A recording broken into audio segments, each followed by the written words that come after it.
പ്രവർത്തിക്കാൻ കഴിയുന്നവനാണ് ഏറ്റവും ടോപ്പ്. ഇനി ഒന്നുകൂടെ പറഞ്ഞാൽ, ഓക്കെ, നീ കയറുന്നതിന് മുൻപേ അവിടെ കയറിയ ഒരുവനുണ്ട്, അവനാണ് നസറേയനായ യേശു. ഒരു വാചകം കൂടെ പറയാം. ഒരിക്കൽ അബ്രഹാമിനോട് ദൈവം പറയാണ്, നീ നിന്റെ ഏകജാതനെ പറഞ്ഞ് ഇസഹാക്കിനെ കൊണ്ട് യാഗം കഴിക്കാൻ എത്തിക്കണം. സ്ഥലവും കാര്യങ്ങളൊക്കെ അറിയല്ലോ, ഞാൻ അവിടെ വിശദീകരിക്കില്ല, കാരണം സമയം പോയി. ഇനിയും കുറച്ച് കാര്യം പറയാനുണ്ട്. അബ്രഹാം ഇവിടെ കൂടെ കയറി അങ്ങ് മേളിൽ പോയിട്ട് യാഗപീഠം പണിത് അറങ്ങടിക്കി ഇസഹാക്കിന്റെ കൈയും കാലും കെട്ടി അവിടെ യാഗപീഠത്തിന് മേൽ കിടത്തി കത്തിയെടുത്ത് കുത്താൻ വേണ്ടി വെട്ടാൻ വേണ്ടി കഴുത്തിറക്കാൻ മേളിലോട്ട് ഉയർത്തുമ്പോൾ ദൈവം പറയും, അബ്രഹാമെ ബാലന്റെ മേൽ കൈവയ്ക്കും. അടുത്ത് അബ്രഹാം ഇവന്റെ കെട്ടൊക്കെ അടിച്ചു വിട്ടിട്ട് തിരിഞ്ഞു നോക്കുമ്പോൾ കാണുന്നത് കൊമ്പ് കാട്ടിൽ കുടുങ്ങി ഒരാട്ടും കൊണ്ട് ഈ മലയിൽ കിടപ്പുണ്ട്. എന്താ കാര്യം? അബ്രഹാം ഇവിടെ നിന്ന് ദൈവശബ്ദത്തിന് വേണ്ടി കാതോർത്ത് ഈ മലയുടെ ഇപ്പുറത്തെ ചരിവിൽ കൂടി കയറുമ്പോൾ അപ്പുറത്ത് ഇസഹാക്കിന് പകരക്കാരനാകുന്ന ഒരു കാര്യം മനസ്സിലാക്കി, നിനക്ക് കീഴ്പ്പെടുത്താൻ പറ്റാത്ത പ്രശ്നങ്ങൾ മുന്നമേ കീഴടക്കി ഒന്നുണ്ട്. അംഗീകരിക്കാൻ കഴിയുന്നത് മാത്രം ആ കൈകളോട് ചേർത്തടിച്ച് ദൈവത്തിന് മഹത്വം നൽകുന്നു.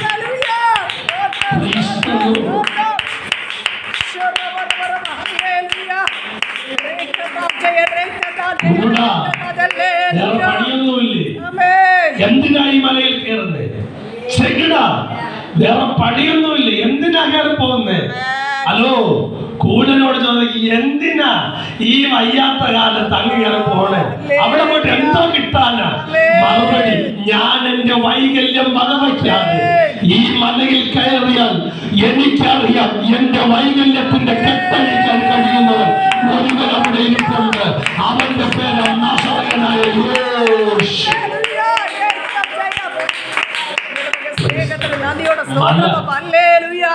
ഈ കുരുടന് ഒരു പ്രശ്നം, മല ഈ കൂനനൊരു പ്രശ്നമാണ്. ആ പ്രശ്നത്തെ വകവയ്ക്കാൻ അവർ അവിടെ. രണ്ടാമത് ശിഷ്യന്മാർ പറയുന്നത്, ഈ കാട്ടിലെവിടെ? കാടെന്ന് പറഞ്ഞാൽ അത് ഈ വന്യമൃഗങ്ങൾ സ്വൈര്യവിഹാരം നടത്തുന്ന ഒരു ഇടമാണ്.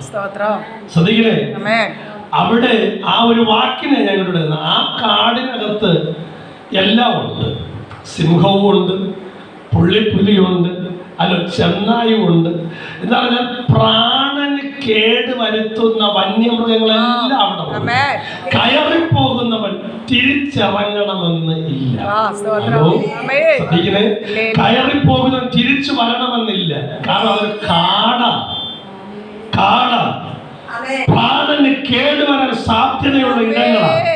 ബൈബിളിന്റെ പല ഭാഗങ്ങളൊന്ന് ഒത്ത് ചേർത്തിളക്കി പഠിച്ചാൽ ഇവിടെ പുള്ളിപ്പുലികളുടെ ഗുഹകളുണ്ട്, ചെന്നായ്ക്കളുടെ കുടികിടപ്പിടമുണ്ട്, കാട്ടുമൃഗങ്ങളുടെ കാട്ടുമൃഗങ്ങളുടെ വേട്ടയാടുന്ന സ്ഥലങ്ങൾ ഇവിടെ ഉണ്ട്. ഏത് സമയത്തും പ്രാണന് കേടുവരാം. പക്ഷെ ഒരു കാര്യം ഇവർ പറയും, പ്രാണന് കേടുവന്നാൽ അതൊരു പ്രശ്നമില്ല. ഈ കാട്ടിനകത്തിരിക്കുന്ന പ്രാണനാഥനുണ്ട്. കാടിന്റെ പ്രശ്നങ്ങൾ, കാടിന്റെ വന്യത അവർക്കൊരു വിഷയമായിരുന്നില്ല. ഹലോ, ശ്രദ്ധിക്ക്, കാടല്ലേ? രാത്രിയിൽ കാട്ടിൽ കൂടെ യാത്ര ചെയ്തിട്ടുണ്ടെങ്കിൽ കാട് തണുപ്പാണ്, ഇല്ലേ? മലയും ഉയർന്ന പ്രദേശവും നല്ല തണുപ്പ് സമ്മാനിക്കും. അങ്ങനെയാണെങ്കിൽ കാലാവസ്ഥയുടെ പ്രശ്നം, മഞ്ഞ്, മഴ, തണുപ്പ്, ചൂട്, ഇതൊന്നും അവരെ യാതൊരു വിധത്തിലും ബാധിച്ചിട്ടില്ല. ഇവര് പോയപ്പോ ഒരു കൊച്ചു കമ്പിളി കൂടെ കരുതാന്ന് പറഞ്ഞല്ല പോയത്. പോയിട്ട് 3 ദിവസം കഴിഞ്ഞേ വരാൻ പറ്റുള്ളൂ എന്ന് പറഞ്ഞൊരു മുന്നറിവിലല്ല പോയത്. ഇവരൊരു ദീർഘവീക്ഷണത്തോടെ അവരുടെ ആ രാത്രി അവിടെ കഴിയാൻ വേണ്ടിയുള്ള സംവിധാനങ്ങളും ഒരുക്കങ്ങളോടുകൂടെ അല്ല പോയത്. പോയവൻ ഒരുത്തൻ പോലും തിരിച്ചറങ്ങാൻ സാധ്യതയില്ലാത്തൊരു കാടിനെ അവർ ഭയപ്പെട്ടു. ഹലോ, അപ്പൊ കാട്. മൂന്നാമതൊരു വാചകം പറഞ്ഞു, അത് ഒരു മരുഭൂമിയാണെന്ന്. മരുഭൂമി എന്ന് പറഞ്ഞാൽ ചൂടുള്ള ഇടം, വിശന്നാൽ ആഹാരമില്ലാത്ത, ദാഹിച്ചാൽ വെള്ളമില്ലാത്ത. ഹലോ, എന്തിനേറെ പറയുന്നു? നമ്മൾ സംസാരിക്കുന്ന ശബ്ദത്തിന് ഒരു പ്രകമ്പനം അല്ലെങ്കിൽ പ്രതിധ്വനി പോലും തിരിച്ചു തരാൻ സാധ്യതയില്ലാത്തൊരു ഏരിയ മരുഭൂമി. ഹലോ, പക്ഷെ ഒരുപാട് കാര്യം പറയാനുണ്ട് മരുഭൂമിയെ കുറിച്ച്. 1-2 വാക്യം മാത്രം പറയാം. ഞാൻ അവളെ വശീകരിച്ച് മരുഭൂമിയിലേക്ക് കൊണ്ടുപോയി സംസാരിക്കും. ദൈവത്തിന്റെ ശബ്ദം കേൾക്കണം. മരുഭൂമിയിലോട്ട് കയറി പോകണം. മരുഭൂമി ഒറ്റപ്പെടലിന്റെ ഇടമാണ്. മരുഭൂമി ജീവൻ അസ്തമിക്കും എന്ന് തോന്നുന്ന ഇടമാണ്. മരുഭൂമി കൂടെ ഇരിക്കാൻ, സംസാരിക്കാൻ, ആശ്വസിപ്പിക്കാൻ ആരുമില്ലാത്ത ഇടമാണ്. മരുഭൂമി ദാഹിച്ചു വലയുന്ന ഇടമാണ്, വിശപ്പിന്റെ ഇടമാണ്. പക്ഷെ സ്വർഗം പറയുന്നു, ഞാൻ വശീകരിച്ചവളെ മരുഭൂമിയിൽ കൊണ്ടുപോയിട്ട് അവിടെ വെച്ച് സംസാരിക്കുമെന്ന്. ഒരിക്കൽ ഒരു അമ്മ തന്റെ മകനെയും കൊണ്ട് വീട് വിട്ടിറങ്ങേണ്ട ഒരു സ്ഥിതി വന്നു. വിശദീകരിക്കുന്നില്ല. സ്ഥിതി ഇച്ചിരി മോശമായി. പക്ഷെ വീട് വിട്ടിറങ്ങുമ്പോ തുരുത്തിയിൽ വെള്ളവും കയ്യിൽ കുറച്ച് അപ്പവും. പക്ഷെ അവളുടെ യാത്ര മരുഭൂമിയിൽ കൂടെയാണ്. മരുഭൂമിയല്ലേ, ചൂട്, കഠിനമായ ചൂട്, ശരീരം വിയർത്ത് ശരീരത്തിന്റെ ജലാംശം മുഴുവനും പുറത്തുപോയി, ദാഹം പതിവിനേക്കാൾ ഏറെ. അമ്മയും മോനും തുരുത്തിയിലെ വെള്ളം ആർത്തിയോടെ കുടിച്ചു, വറ്റി. അവസാനം നമ്മളൊക്കെ ദാഹജലത്തിനിടെ ഒരു തുള്ളിക്ക് വേണ്ടി നമ്മുടെ കയ്യിലുള്ള പാത്രം മൊത്തത്തിൽ വായ്ക്കകത്തോട്ട് കമഴ്ത്തി പിടിക്കുന്നത് പോലെ തുരുത്തിയിൽ ഈ അമ്മ മകന്റെ വായിലേക്ക് കമഴ്ത്തി കൊടുത്തിട്ടുണ്ടായിരിക്കും. ശേഷിപ്പ് ഒരു തുള്ളി പോലും ഇല്ല. ദാഹം കൊണ്ട്, വിശപ്പ് കൊണ്ട് ബാലൻ നിലവിളിക്കുകയാണ്. ഒരമ്പുപാട് ദൂരം മാറി നിൽക്കുന്നു മരുഭൂമിയിൽ. അമ്മ എന്താ? ബാലന്റെ മരണം കാണാൻ മനസ്സില്ല. മരുഭൂമി കൊല്ലുന്ന ഇടമാണ്. മരുഭൂമി മരണത്തിന്റെ പ്രതീകമാണ്. ഹലോ, ശ്രദ്ധിക്കണേ. എന്നാൽ ആ മരുഭൂമിയിൽ നമ്മളൊക്കെ ഇങ്ങനെ പാടാറുണ്ടല്ലേ, ഹാഗറിന് വേണ്ടി നീരുറവ തുറന്നു. അങ്ങനെ ഒരു ബൈബിളിൽ വാക്യം ഇല്ല. ബൈബിൾ ഇങ്ങനെ പറയുന്നത്, യഹോവ ഹാഗറിന്റെ കണ്ണു തുറന്നു, അവളൊരു നീരുറവ കണ്ടു. ഇന്ന് രാത്രിയിൽ മരുഭൂമിക്ക് ഒരു പ്രത്യേകതയുണ്ട്. നമ്മുടെ അകക്കണ്ണ് മാത്രം തുറന്നു കണ്ടാൽ അവൻ നമുക്ക് വേണ്ടുവോളം, ദാഹം തീരുവോളം കോരി കുടിക്കാൻ പറ്റുന്ന നീരുറവകൾ ആ ഒഴിക്കപ്പെട്ടിരിക്കുന്ന ഇടമാണ് മരുഭൂമി എന്ന് പറയുന്നത്. മരുഭൂമിയിൽ ചിലയിടത്ത് നീരുറവ ഉണ്ട്. പക്ഷെ മരുഭൂമിയിൽ നീരുറവ തുറന്നാൽ, കിട്ടിയാൽ അതൊരിക്കലും പറ്റാറില്ല. ഇനി മരുഭൂമി സാധാരണ ഇടമല്ല. ഞാൻ ഇന്ന് ഒരു വലിയ പ്രസംഗമല്ല പ്രസംഗിക്കുന്നത്. നിങ്ങൾക്ക് വീട്ടിൽ പോയി ധ്യാനിച്ച് ആരാധിക്കാൻ വേണ്ടി ഒരു പ്രസംഗത്തിന്റെ ഔട്ട്ലൈൻ തന്നു പോകണം. നോക്കണേ, പിശാച് അവനെ പരീക്ഷിക്കേണ്ടതിന് മരുഭൂമിയിലേക്ക് നയിച്ചു. മരുഭൂമി പരീക്ഷയുടെ ഇടമാണ്. ഹലോ, പരീക്ഷയുടെ ഇടവ മരുഭൂമി. ഇനിയും പറഞ്ഞുതരാം. ഒരിക്കൽ ഒരു മനുഷ്യൻ ചോദിക്കുകയാണ്, നാട്ടുകാർ വന്ന് ചോദിക്കുക, അവൻ നീയാണോ, മശിഹ നീയാണോ? ഉടൻ മറുപടി, അല്ല അല്ല, ഞാൻ അവനല്ല, ഞാൻ മശിഹയല്ല, മറിച്ച് ഞാൻ ആ മരുഭൂമിയിൽ വിളിച്ചു പറയുന്നവന്റെ വാക്ക്. മരുഭൂമിയിലെ വാക്കിന്റെ പ്രത്യേകത എന്താ?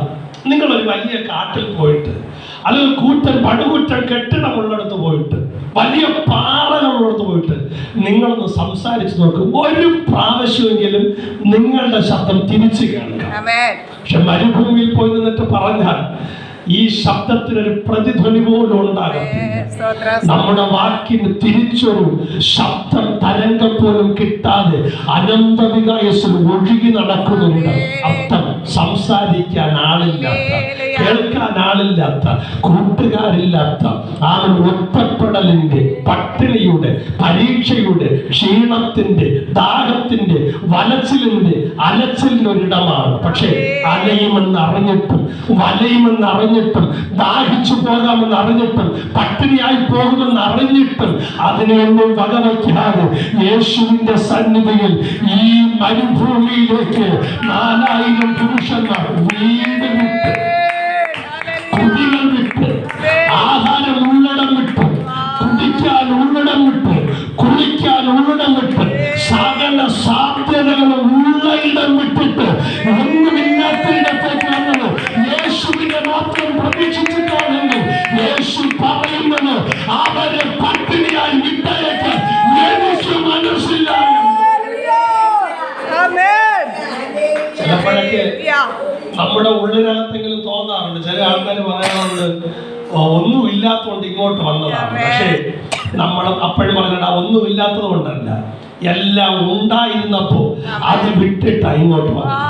അല്ലോ ശ്രദ്ധിക്കണേ എന്ന് പറഞ്ഞാൽ എന്തുണ്ടായിരുന്നില്ലേ? അവര് ചോദിച്ച ശിഷ്യന്മാർ പറഞ്ഞ വാചകമുണ്ട്, മനസ്സിൽ കുറിച്ചോ?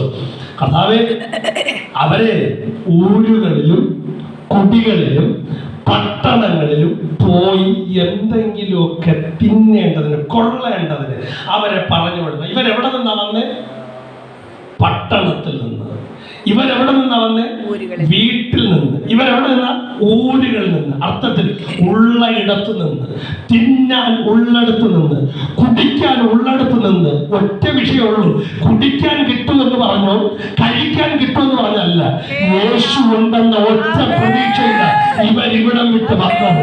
ഇന്ന് പകൽ ചില ആൾക്കാർ പറയുന്നത് അവിടെ പോയ സോപ്പ് കിട്ടും, അവിടെ പോയ സൂപ്പ് കിട്ടും, അവിടെ പോയ തുണി കിട്ടും, അവിടെ പോയ വീട് കിട്ടുമെന്ന് പറഞ്ഞല്ല. വീടുണ്ടായിരുന്നപ്പോ വീട് വിട്ടിട്ടവന്ന്, സൂപ്പ് ഉണ്ടായിരുന്നപ്പോ അത് വിട്ടിട്ടവന്ന്, സോപ്പ് ഉണ്ടായിരുന്നപ്പോ അതെല്ലാം വിട്ടിട്ടവന്ന്. എന്താ? യേശു ഉണ്ടെന്ന ഒറ്റ ഉറപ്പിലാണ്.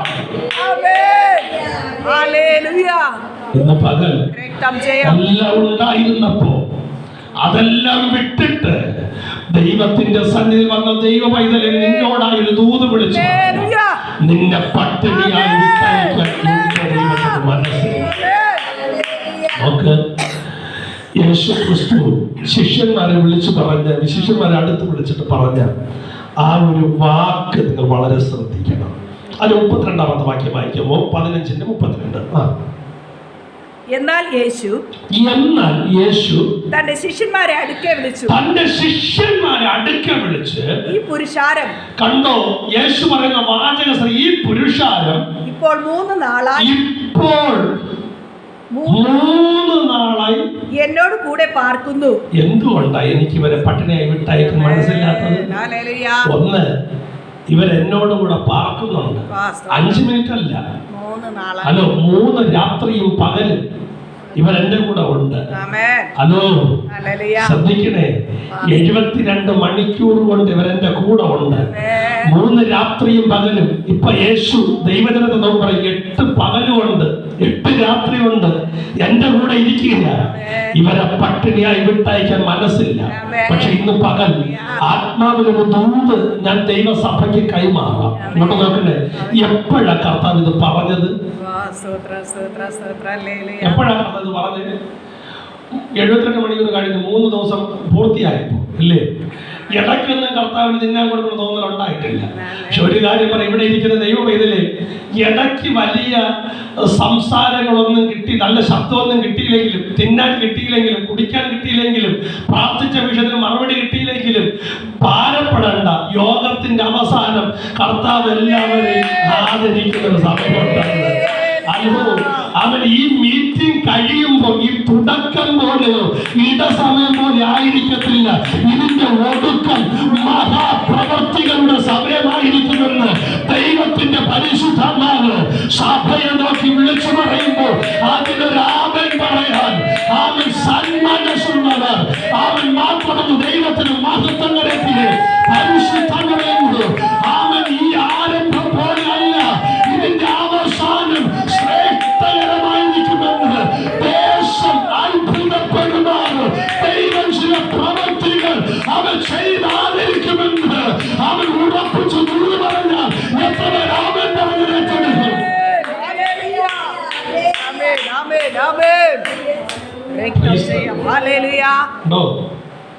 ഒരു 3 നാളായി എന്നോട് കൂടെ പാർക്കുന്നത്. അപ്പൊ ഇവര് 3 ദിവസവും പാർത്തത് ആരോടാണ്? അല്ലാതെ മൊബൈൽ ഫോണിനോട് കൂടെയോ ലാപ്ടോപ്പിനോട് കൂടെയോ കാമുകനോട് കൂടെയോ കാമുകിയോട് കൂടെയോ ഭാര്യയോട് കൂടെയോ ഭർത്താവിനോട് കൂടെയോ കൂട്ടുകാരിയോട് കൂടെ ആയിരുന്നില്ല. അവര് പാർത്തത് യേശുവിനോട് കൂടെയാ. എന്ന് പറഞ്ഞാൽ ആരോടാണോ പാർത്തത് ആ വ്യക്തിയാണ് ഇവരുടെ കാര്യം നോക്കേണ്ടത്. ആരാധനയ്ക്ക് വന്നിട്ട് കാമുകന്റെ കൂടെ പാർക്കാന്ന് വെച്ചാൽ കാമുകൻ നോക്കിക്കോളും. മനസ്സിലായില്ല? അതത്രയൊക്കെ മതി. അപ്പൊ പറഞ്ഞതിന്റെ സാരം യേശുവിനോട് കൂടെയാണ് പാർപ്പെങ്കിൽ നിങ്ങളുടെ അവസ്ഥ കർത്താവാണ്. അവസ്ഥ അറിഞ്ഞ കർത്താവ് പറഞ്ഞൊരു കാര്യം, ഒന്ന്, എനിക്ക് ഇവരെ പട്ടിണിയായി വിട്ടയക്കാൻ. അപ്പൊ അർത്ഥത്തിൽ ഇവര് 3 ദിവസം കൊണ്ട് എന്താണ് പട്ടിണി. ഉപവാസമല്ല. ഉപവാസം എന്ന് പറഞ്ഞാൽ തിന്നാനില്ലാത്തത് കൊണ്ട് ഞാൻ തിന്നാതിരിക്കുന്നതല്ല ഉപവാസം. തിന്നാനുള്ളതൊക്കെ മാറ്റി വെച്ചിട്ടിരിക്കുന്നത് ഉപവാസം. മറ്റത് തിന്നാനില്ലാത്തത് കൊണ്ട് കുടിക്കാനില്ലാത്തത് കൊണ്ട് ശരി, എന്നാ പിന്നെ 21 ദിവസം ഉപവാസം, അത് പട്ടിണി. മനസ്സിലായില്ലേ? ഹലോ, അതെന്ത് പറയും? പട്ടിണി 100%. അതാണ് പട്ടിണി എന്ന് പറഞ്ഞാൽ തിന്നാനില്ല, കുടിക്കാനില്ല, ആഹാരമില്ല, ഒന്നുമില്ല. എന്നാ പിന്നെ പണ്ട് ഉപവസിച്ച് ശീലിച്ചിട്ടുണ്ട്. ആ ഒരു എക്സ്പീരിയൻസിൽ 21 ദിവസം വാസം, അത്. പക്ഷെ അതേസമയം വീട്ടിനകത്ത് അരിച്ചാക്ക് നിറഞ്ഞിരിക്കുമ്പോ, പഞ്ചസാര കുപ്പി നിറഞ്ഞിരിക്കുമ്പോ, വീട്ടിൽ ആഹാരത്തിന് ഒരു കുറവില്ലാതിരിക്കുമ്പോ ഞാൻ പറയുകയാണ്, കുറച്ചു ദിവസത്തെ ഈ ആഹാരമൊന്നും എനിക്ക് വേണ്ട. ഇതെല്ലാം ഞാൻ ഒഴിവാക്കിയിട്ട് ദൈവസല്ലിരിക്കുകയാ. അത് ഉപവാസം. ഒരുപക്ഷെ ഇവർ യേശുവിന്റെ അടുക്കൽ വന്നപ്പോ ഉള്ളിന്റെ അകത്തൊരു ചിന്ത സ്വാഭാവികമായിട്ട് വന്നിട്ടുണ്ടായിരിക്കും. അന്നത്തെ ഉണർവ് യോഗത്തിന് പോയപ്പോ തമ്പുരാൻ അപ്പവും മീനും തന്നു, അതുകൊണ്ട് അതൊരു മീറ്റിംഗ് കഴിയുമ്പോൾ തിന്നാൻ കിട്ടും എന്ന് ചിന്ത ഉണ്ടായിട്ടുണ്ടോ എന്ന് അറിയത്തില്ല. പക്ഷെ എങ്കിലും കർത്താവ് പറഞ്ഞ മറുപടി, ഇവര് പട്ടിണിയാണ്. യേശുവേ, ഇവര് പട്ടിണിയാണെന്ന് അങ്ങ് എങ്ങനെ അറിഞ്ഞേ? അതിന് വേറൊന്നും വേണ്ടെന്നേ, അവര് 3 ദിവസം എന്റെ കൂടെ പാർക്കുകയായിരുന്നു. മനസ്സിലായി? ഈ പാർക്കുക എന്ന് പറഞ്ഞാൽ അത് ഒരു അറിവാണ്. ഒരിക്കലും ഒരു കൊച്ചുദാഹരണം പറയാം. കുറച്ച് വർഷങ്ങൾക്ക് മുൻപ് എൻ്റെ ഇളയ മകൾ കുഞ്ഞായിരുന്ന സമയത്ത്, ഇപ്പൊ അവള് 3ാം ക്ലാസ്സിൽ പഠിക്കുന്നു, 8 വയസ്സുണ്ട്. അവളുടെ അമ്മച്ചിയോടാണ് കിടക്കുന്നത്. പക്ഷേ എന്നോടും എൻ്റെ ഭാര്യയോടും കൂടെ ഉറങ്ങിക്കൊണ്ടിരുന്ന സമയം വർഷങ്ങൾ ഞാൻ നല്ല ഉറങ്ങിക്കിടക്കുന്നത്. രാത്രി 12 മണി കഴിഞ്ഞാൽ നല്ല ഉറങ്ങിക്കിടന്നത്. എപ്പോഴും അവളുടെ അമ്മയുടെ പുറത്തുകൂടി കയറി എൻ്റെ നെഞ്ചത്ത് വന്ന് കിടന്നു. നല്ല ഉറക്കമാണ്. പക്ഷെ ഇവൻ എൻ്റെ പുറത്ത് വന്ന് കിടന്നതും ഞാനൊന്ന് കെട്ടി അങ്ങ് പിടിച്ചു. എന്നിട്ട് അടുത്ത വാക്ക് എൻ്റെ ഭാര്യയെ തട്ടി ഉണർത്തിയിട്ട്, കുഞ്ഞിന് നല്ല പനിയുണ്ട്. ഈ അറിവ് എങ്ങനെയാ മനസ്സിലായേ? അവൾ എൻ്റെ കൂടെ പാർത്തത് കൊണ്ടല്ലേ? കൂടെ പാർത്താൽ മാത്രമേ പാർക്കുന്നവന്റെ പ്രശ്നങ്ങൾ എന്തെന്നറിയാവൂ. ഇന്ന് പകൽ ആത്മാവിൽ ദൂത് വിളിച്ചു പറയാം. ഒരുപക്ഷെ നിങ്ങൾ ഈ സമയം മെനക്കെട്ട് ഇവിടെ വന്നിരിക്കുമ്പോൾ നിങ്ങളുടെ തലയിൽ കൈവച്ചൊരു ദൂതും ആരും പറഞ്ഞില്ലെങ്കിലും മറുവശത്തൊരു കാര്യം പറയാം. നിങ്ങൾ യേശുവിനോട് കൂടെ പാർക്കുന്നവരായതുകൊണ്ട് നിങ്ങളുടെ സകല അവസ്ഥകളും ഉള്ളതുപോലെ എന്റെ യേശു അറിഞ്ഞുകൊണ്ടിരിക്കുന്നുണ്ട്. അവൻ അറിയുന്നുണ്ടെന്ന് ഉറപ്പുള്ളവര് ദൈവത്തിന് നല്ലൊരു ആരാധന കൊടുക്കുക.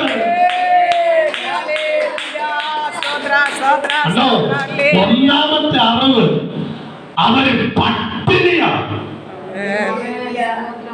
പട്ടിണി എന്ന് പറഞ്ഞാൽ അർത്ഥം അവർക്കൊന്നുമില്ല.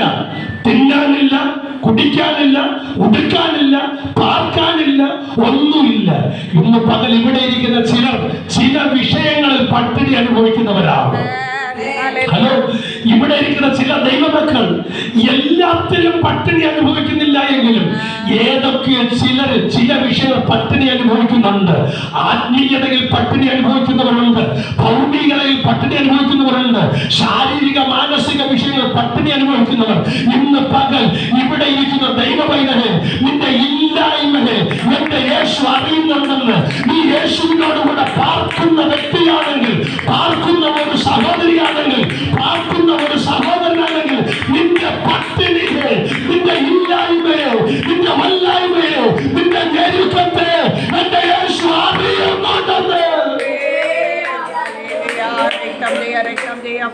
ചിലപ്പോ ചോദിക്കുന്ന ചോദ്യങ്ങളാണ്, കർത്താവേ ഇത്രയൊക്കെ ഞാൻ അങ്ങയോട് കൂടെ പാർത്തിട്ടും ഒന്നും അങ്ങ് അറിയുന്നില്ലേ, എന്റെ അവസ്ഥ ഒന്നും അറിയുന്നില്ലേ?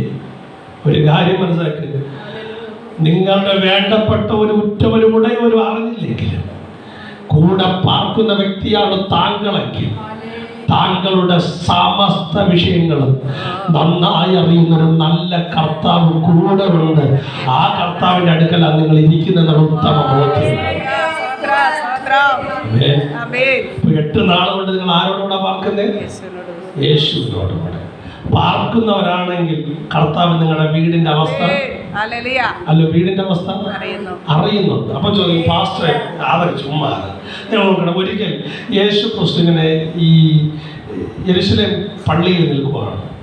ഇപ്പോൾ നമ്മുടെ പാസ്റ്റർ പറയാണ്, ഇപ്പോൾ കൊയർ ഒരു ഗാനം ആലപിക്കുമ്പോൾ സ്തോത്രം കാഴ്ച അർപ്പിക്കാനുള്ള സമയമാണ്. ദശാംശം ഈ ബോക്സിലിടാം, സ്തോത്രം കാഴ്ച ഈ ബോക്സിലിടാം, സ്വമേധദാനം ഇവിടെ ഇടാം, ഇല്ലേ? പിന്നെ QR കോഡ് സ്കാൻ ചെയ്യേണ്ടവർക്ക് അവിടെ ഒട്ടിച്ച്. മനസ്സിലായില്ല? ഹലോ, ശ്രദ്ധിക്കണേ. അപ്പൊ പല അഭിപ്രായങ്ങളൊക്കെ ഇങ്ങനെ വന്നു, പലരും വന്നു, പലരും ചെയ്തു. എൻ്റെ ഒരു നാടശൈലി പറഞ്ഞാൽ, മുടിയില്ലാത്ത ഗാന്ധിജി അപ്പൂപ്പൻ്റെ തലയിൽ ഇങ്ങനെ നുള്ളിപ്പിടിച്ച് പരസ്യമായിട്ട് 500-ൻ്റെയും ഹലോ നിരോധിച്ച 2000-ൻ്റെയൊക്കെ ആൾക്കാർ കൊണ്ട് ഇങ്ങനെ ഇട്ട്, എന്നിട്ട് ഇടയ്ക്ക് പാസ്റ്റർ അത് നോക്കി, ഞാനിട്ടത് കണ്ടല്ലോ. പാസ്റ്റർ 2 കൈകൾ നല്ലൊരു സ്തോത്രവും പറഞ്ഞു. അച്ഛാ, ഞാൻ കണ്ടിട്ടുണ്ട് കേട്ടോ. മനസ്സിലായില്ല? ഹലോ. അപ്പോ എല്ലാവരും ഇങ്ങനെ വലുതൊക്കെ കൊടുത്ത് ഗമ എന്ന് പറഞ്ഞിട്ട് ഇങ്ങനെ നടന്നു പോയപ്പോൾ ഒരു സ്ത്രീ വന്നു. സങ്കല്പിക്കുക, ഇത് 2 വെള്ളിക്കാശാണ് ഇരിക്കട്ടെ, എൻ്റെ ഒരു ഭാവന കയറ്റി പറയാണ്. ബാക്കിയുള്ളവരൊക്കെ വന്നപ്പോൾ ഇങ്ങനെയാണ് വന്നത്. കാര്യങ്ങൾ പറയുമ്പോൾ കാണാൻ വേണ്ടി ഇങ്ങനെ തലയൊക്കെ ഇങ്ങനെ നീട്ടിപ്പിടിച്ചൊക്കെ കൊണ്ടുവന്നു. ഈ പുള്ളിക്കാരത്ത് വന്നപ്പോഴേക്കും നല്ല പൊത്തി പിടിച്ച്. കാര്യം എന്താണ്? ഇത് ആരും എന്ത് ചെയ്തത്? കാര്യം എല്ലാവരും വലുതിടുമ്പോൾ ഞാൻ ചെറുത്താൻ. ഇനി എൻ്റെ ഒരു അല്പം കൂടെ കടന്ന ചിന്ത, അതൊരു പാത്രമാണെങ്കിൽ പുള്ളിക്കാരൻ കൊണ്ടുവന്ന് ഇങ്ങനെ അകത്തോട്ടൊന്ന് ഇറക്കി മെല്ലെ 2 കറക്കി വെച്ചിട്ട്, കാര്യം തരുമ്പോൾ കൊണ്ടിട്ടാൽ ചിലപ്പോൾ പാത്രത്തിന് വീണ് ശബ്ദം എന്ത് ചെയ്യും? ശബ്ദം പോലും കേൾക്കരുതെന്ന് പറഞ്ഞ് ആര് പറഞ്ഞത്? പാത്രത്തിനകത്ത് പൂഴ്ത്തി കൈ പിന്തിരിക്കുമ്പോൾ യേശു ക്രിസ്തുവിനെയും യാക്കോബിനെയും യോഹന്നാനുണ്ടാ. ഹലോ ശിവനെ, യോഹന്നാനെ, യാക്കോബേ കണ്ടോ? ദേ പോകുന്ന ആ സ്ത്രീയെ കണ്ടോ? അവളൊരു വിധവയാണ്. അയ്യോ, അതിന് അവളുടെ ഭർത്താവ് മരിച്ചപ്പോൾ ആരും പോയിട്ടില്ല, അറിഞ്ഞിട്ടില്ലല്ലോ. യേശു അറിഞ്ഞു അവൾ വിധവയാണ്. അടുത്ത് പറയാണ്, അവൾ ഇട്ടത് 2 വെള്ളിക്കാശ. അല്ലോ, അത് പറഞ്ഞില്ലല്ലോ. അടുത്ത് പറയാണ്, അത് അവളുടെ സമ്പാദ്യത്തിന്റെ മുഴുവനാണ്. അതും പറഞ്ഞില്ലല്ലോ. അടുത്ത് പറയുന്നത്, അവളാണ് എല്ലാവരെയും കാണിട്ടത്. അറിവ് ചെറുതല്ല, ഇനിയും വേണം അറിവ്. 1000-കണക്കിന് 10,000-കണക്കിന് മത്സ്യങ്ങൾ സ്വൈരവിഹാരം നടത്തുന്നൊരു ഗലീല കടലുണ്ട്. അതിനകത്ത് ഒരു മത്സ്യം, ഒരു കുഞ്ഞു മത്സ്യം, അതിന്റെ വാക്യത്തിൽ ചതുരമ പണങ്ങിപ്പോ.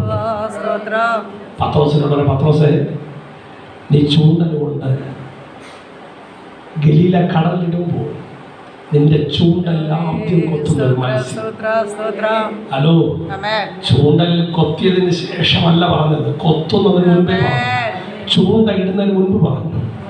ആ കടലിനകത്ത് ഒരു മത്സ്യത്തിന്റെ വായിൽ ചതുരമ പണയിരിപ്പുണ്ടാകും. അല്ലേ? നോക്ക്, ആ കർത്താവിന്റെ അറിവ് എത്ര വലിയതാണ്. ആ കർത്താവിന്റെ അറിവ് എത്ര വലിയതാണ്. ഇന്ന് പകൽ നിങ്ങളെ മുഴുവനായി അറിയുന്നു, നിങ്ങളുടെ ബുദ്ധി അറിയുന്നു, നിങ്ങളുടെ കഴിവ് അറിയുന്നു, നിങ്ങളുടെ ആരോഗ്യം അറിയുന്നു. കണ്ടോ ആദ്യം കണ്ടോ അവരെ ഇപ്പൊ 3 നാൾ കൊണ്ട് എന്നോട് പാർക്കുന്നുണ്ട്. അതുകൊണ്ട് അവരെ പട്ടിണി ഇപ്പൊ ഒന്ന് പറയാം, പട്ടിണി വിട്ടാൽ മനസ്സില്ല. അടുത്ത് പറയുന്നൊരു കാര്യമുണ്ട്, അവരെ പട്ടിണിയായി വിട്ടേക്കാൻ നീ മനസ്സില്ല. എനിക്ക് മനസ്സലിവ് തോന്നും, അവരെ പട്ടിണിയായി വിട്ടേപ്പാൻ മനസ്സുമില്ല. അവർ വഴിയിൽ വെച്ച് തളർന്നു അവര് വഴിയിൽ വെച്ച് എന്ത് ചെയ്യും? തളർന്നു പോയേക്കാം. കാര്യം അവന്റെ ശരീരത്തിന്റെ ആരോഗ്യം ഇപ്പൊ ഇച്ചിരി മോശപ്പെട്ടു അല്ലേ? ഞാൻ ഇങ്ങനെ വിട്ടാൽ ചിലപ്പോൾ ഇവര് വീട്ടിലെത്തത്തില്ല. പക്ഷെ കഥ പറയാ, ഇവർക്കൊരു നേരത്തെ ആഹാരം ഞാൻ കൊടുത്താൽ ഇവർ വീടെത്തും. ഇവര് തളർന്നു പോകും. കാരണം ശരീര ക്ഷീണമുണ്ട്. സുഹൃത്തെ, എന്റെ ശരീരത്തിന്റെ വേദന, ക്ഷീണം അത് മറ്റുള്ളവരോട് പറഞ്ഞാൽ മനസ്സിലാകും. മിക്കവാറും ചില വീട്ടിലുള്ള പ്രശ്നങ്ങളാണ് ഭർത്താവും ഭാര്യയും തമ്മിലുള്ള പ്രശ്നം. ഭാര്യ എനിക്ക് വയ്യ എന്നെങ്ങാനും പറഞ്ഞ ആദ്യം ഭർത്താവിന്റെ കാര്യമുണ്ട്, ഓ എവളെ എന്ന് കെട്ടിക്കൊണ്ടുവന്ന് അന്ന് മുതൽ ഇത് തന്നെയാണ് കേൾക്കുന്നത്. ഇപ്പോ പല അമ്മമാരും തൊഴിലുറപ്പ് സ്ഥലത്ത് പറയണം, എന്റെ കെട്ടിയന്റെ അടുത്തോ എന്റെ പിള്ളേരുടെ അടുത്തൊന്നും പറയാൻ, ഒരു തലവേദന എന്ന് പറഞ്ഞാൽ, ശരീര വയ്യായിക എന്ന് പറഞ്ഞാൽ അപ്പൊ തുടങ്ങും നിനക്കെന്നും. അതുകൊണ്ട് പലരും വയ്യായിക ഉണ്ടെങ്കിലും വയ്യായിക മുഖത്ത് കാണിക്കാതെ അഭിനയിക്കുന്ന നല്ല കഥാപാത്രം. പക്ഷെ ഒരു കാര്യം, കൂടെ പാർക്കുന്ന ഭർത്താവിന് ഭാര്യയുടെ ക്ഷീണം പറഞ്ഞാലും മനസ്സിലാകും. ഹലോ, മക്കൾക്ക് പറഞ്ഞാൽ മനസ്സിലാകത്തില്ല. മക്കളുടെ വേദന മാതാപിതാക്കൾക്ക് അറിയണമെന്നില്ല. എന്നാൽ പറഞ്ഞില്ലെങ്കിൽ പോലും ശരീരത്തിന്റെ ക്ഷീണത്തിന്റെ ആഴം, ഹലോ, ഇത് വീടെത്തൂ, അതിനുമുമ്പേ വീണു പോകൂ, ഹലോ, അതോ ആശുപത്രി കൊണ്ടുപോകേണ്ടതാണോ? കൃത്യമായി എന്റെ ശരീരത്തിന്റെ മുഴുവൻ അവസ്ഥ അറിയുന്ന ഒരുത്തനുണ്ട്. പകൽ എന്റെ ശരീരത്തിന്റെ ക്ഷീണം ആരോടും പറഞ്ഞില്ല എങ്കിലും അറിഞ്ഞു വിടുവിക്കാൻ കഴിയുന്നത് നല്ല കർത്താവ് ഇവിടെ ഉണ്ട് എന്ന് ഉറപ്പുള്ളവർ മാത്രം ദൈവത്തിന് നല്ലൊരു ബലഹീനതകളും കതിയുന്നൊരു ദൈവശക്തി ഉണ്ടല്ലോ. ഇന്ന് പകലാതെ പറഞ്ഞ് എന്റെ കൃപ നിനക്ക് മതി. അത് ബലഹീനതയിൽ കവിഞ്ഞു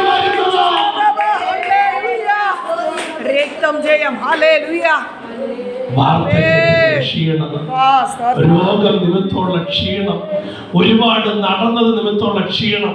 ഒരിക്കൽ ഒരു മനുഷ്യന്റെ മനസ്സ് ക്ഷീണിച്ചു. മനസ്സിന്റെ ക്ഷീണം ശരീരത്തെ പിടിച്ചു. ഒരു ചുവട് പോലും മുൻപോട്ട് വയ്ക്കാൻ കഴിയുന്നില്ല. ആ ക്ഷീണത്തിന്റെ കാരണം ഒരു രാജ്യത്തിന്റെ പരമോന്നത പദവിയിലിരിക്കുന്ന ഒരു സ്ത്രീയുടെ വാക്കാണ്. ഹലോ, ഈ ക്ഷീണിച്ചു തളർന്നു പോയവൻ സാധാരണ മനുഷ്യനല്ല. 4 കുതിരകളെ ചേർത്തുകൂട്ടിയ ഒരു രഥത്തിന്റെ മുൻപേ ആരോഗ്യത്തോടെ ധീരതയോടെ ഓടിയ ഒരുവനാണ്. ആരോഗ്യം കുറവുള്ള ആളല്ല.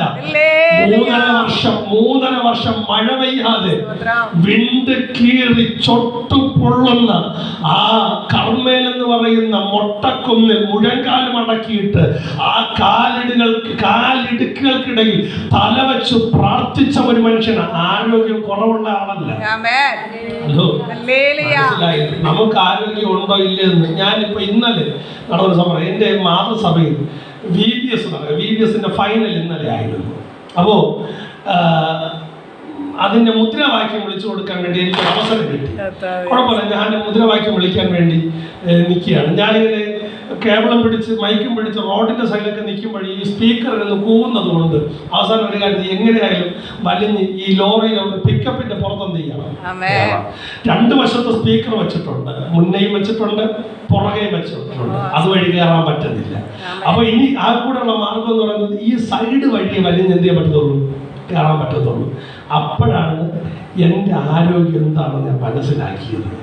ഹലോ, ശ്രദ്ധിച്ചെന്ന് തോന്നുന്നു.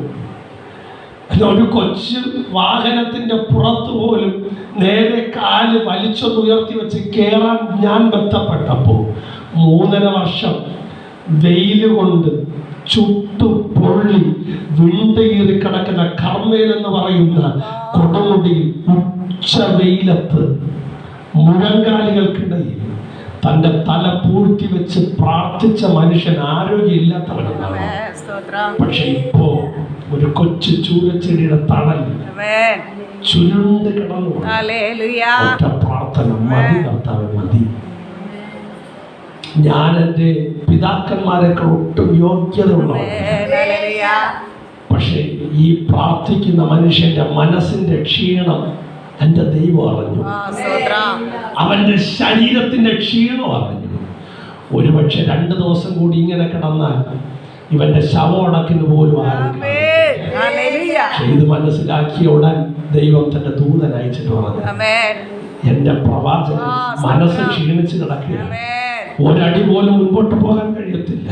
പക്ഷെ ഇവരും 40 ദിവസം സഞ്ചരിക്കേണ്ട ഒരു ദൗത്യത്തിന്റെ യാത്ര. 1-2 പേരെ അഭിഷേകം ചെയ്യാൻ ഞാൻ അവന് ഏർപ്പാടുണ്ട്. പക്ഷേ അവിടെ അവനെത്തണമെങ്കിൽ അവന്റെ ക്ഷീണം ഒക്കെ സ്വർഗത്തിൽ നിന്ന് കനൽ ചുട്ട അപ്പം കൊടുത്ത് തുരുത്തിയിൽ വെള്ളം കൊടുത്ത് ആ പ്രവാചകനെ തട്ടി ഉണർത്തി വിട്ടെങ്കിൽ ആ ദൈവം നമ്മുടെ ശരീരത്തിന്റെ അവസ്ഥ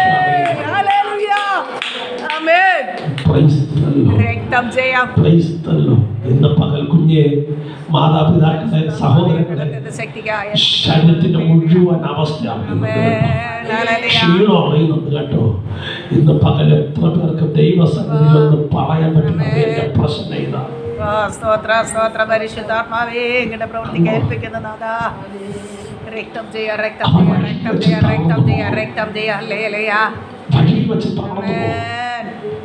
അതുകൊണ്ട് അവരെ പട്ടിണിയായി വിട്ടയക്കാൻ പറ്റത്തില്ല.